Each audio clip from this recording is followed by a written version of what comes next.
Hello fellow patriots here on YouTube. Thought it important to start making a few videos of my own to help inform the people about the tyranny that is already exhibiting itself in our republic.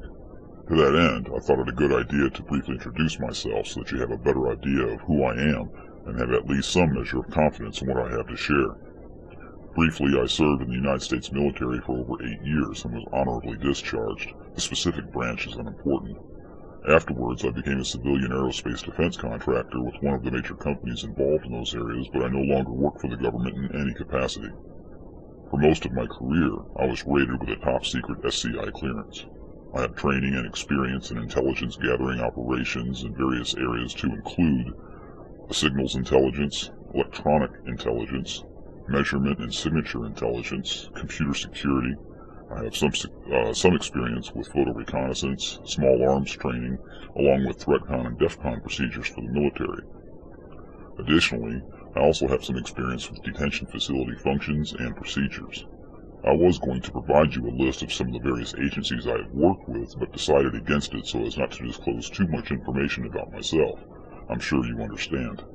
However, I want to be clear that I never worked with FEMA or any civilian law enforcement agency. I make no claims at being an expert in all of these things, nor is it my intention to disclose classified information. If you're watching this video in an attempt to learn classified information, you're listening to the wrong video.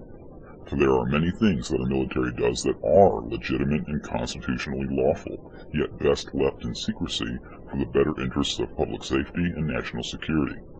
However, I may be able to offer various insights on specific events and procedures that would be valuable to we the people when it comes to our quickly diminishing freedoms in this country. It's my goal to help people to intelligently separate fact from fiction when it comes to military procedures and capabilities. Now, I'm not a conspiracy theorist, nor do I dabble in outlandish, ridiculous hypotheses. I deal with facts and evidence. There are too many pseudo-expert conspiracy theorists out there that only end up providing misinformation, or even more dangerously, disinformation, to the public. I will not be included and lumped in with such groups. One of my sub-goals, if you will, is to educate current military members and maybe even the occasional policy enforcement officer that not every order or procedure they are given is lawful, and as such cannot be lawfully followed.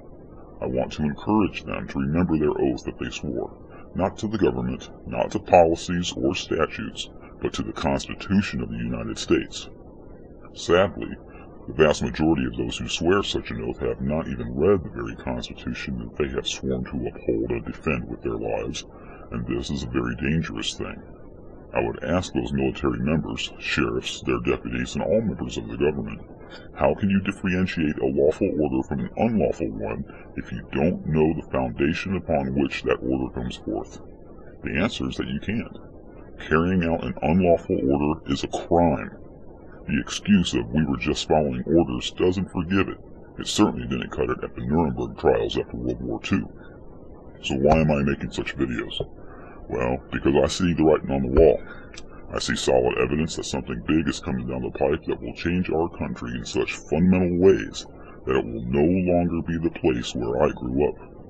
I want my children to be able to live free from unlawful government intrusion into their lives, free from being slaves to the corporate United States government that ensures rich men get richer and stay in power while the rest of us are reduced to mere property. In short, it's because I love what this country used to be and what I truly believe it can be again. But it's going to take all of us, all of we the people, speaking up, making sure that our representatives hear us, and then vote accordingly.